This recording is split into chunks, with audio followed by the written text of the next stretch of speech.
the Blue Man Group, as I like to call them.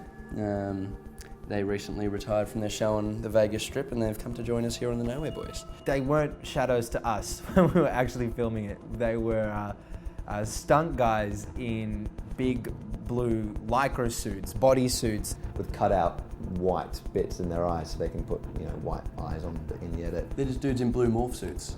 They're wearing blue screen morph suits so that they can later on put special effects on them and make them look like shadows. They're just dudes running around on their all fours, getting really tired. You know how tiring it is to run around on all fours? We'd be like, is that exhausting being a creature for a day? And they're like, no, we're fine, we train. I was watching them, I was going, God, I'm getting tired just watching.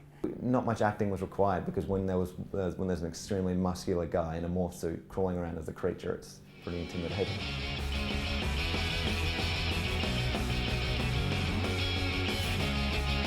That dog looks like a Pokemon. It does. Like it's like Pikachu. Yeah. I'm Sarah from Film Livestock, and this is Caroline from Film Livestock. Hi. We've got these fine gentlemen chasing us. Yeah. They're pretty placid right now, but when you see them, they do have their inner demons come out.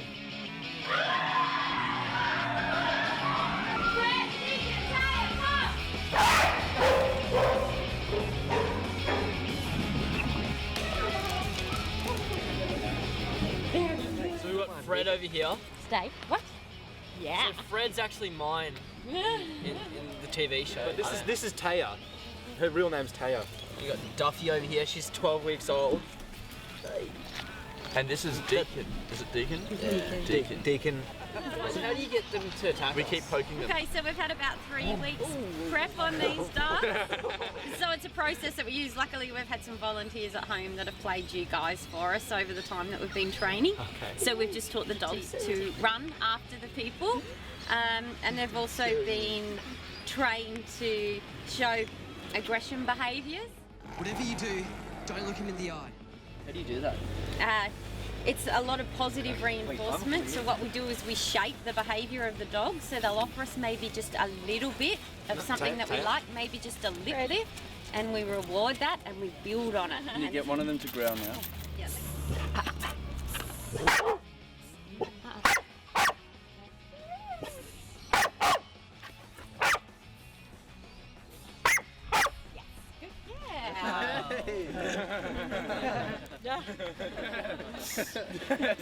You better You guys okay? Come on, we gotta get out of here. Cheers, guys. Thank you very much. It's just been dogs. Backflip, dogs, backflip. Thank you.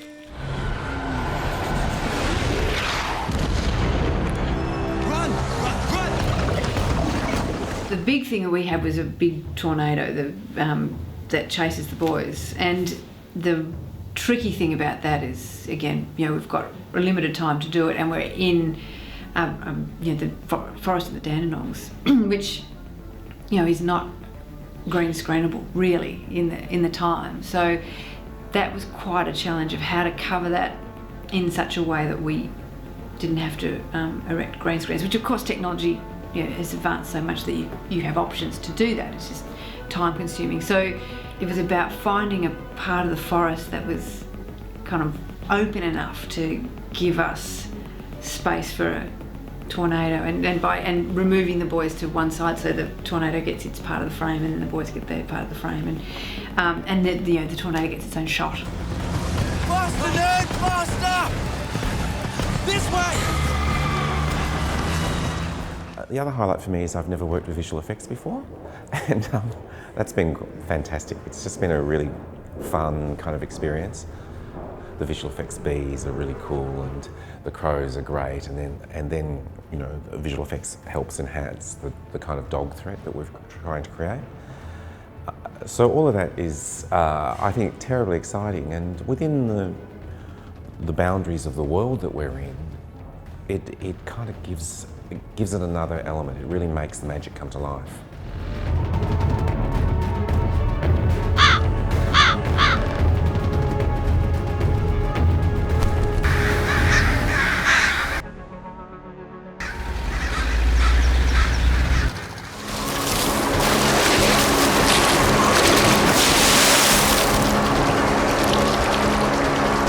I have the power now. I can control the magic. almost half the stuff I've done this series is all green screen. It's pretty tough. You've got to really use your imagination, and it's kind of hard with all the crew and everyone there, but yeah, you just kind of block it all out.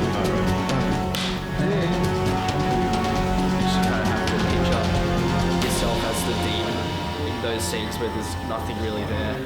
It's kind of funny actually to see an empty space and the other guy's reactions to it. And then you just got to match the things together.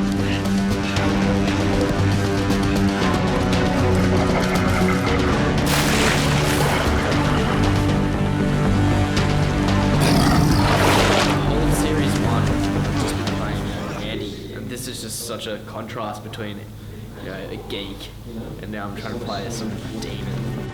Oi! Run!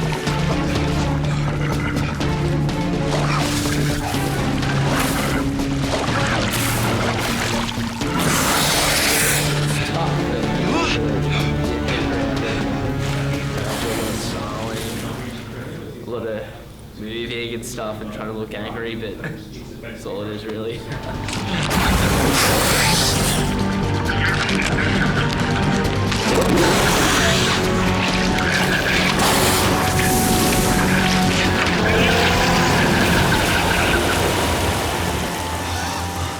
Take that, water demon!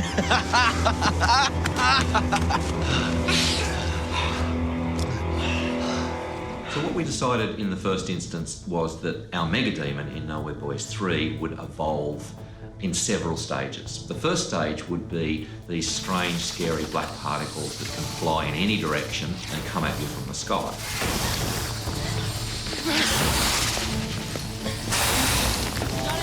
The problem that the Mega Demon has in terms of crossing worlds is that it needs to sort of form itself into a spore. So one of these particles has to inject itself into one of the kids in order for the Mega Demon to go from world to world. Let me have a look.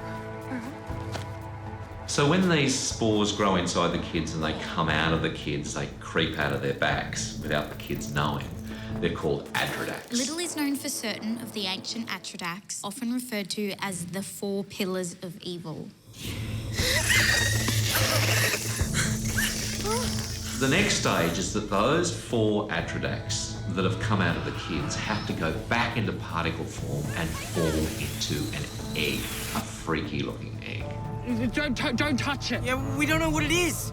So one of the big problems for the Mega Demon and for one of the kids is that one of the kids gets sucked into the egg as it's being formed. So when the Mega Demon actually hatches out of the egg, it's only a 3/4 strength Mega Demon. I hope you enjoy everything that happens in this series of Nowhere Boys, and perhaps based on what I've told you about the Mega Demon, you probably should watch it with a friend.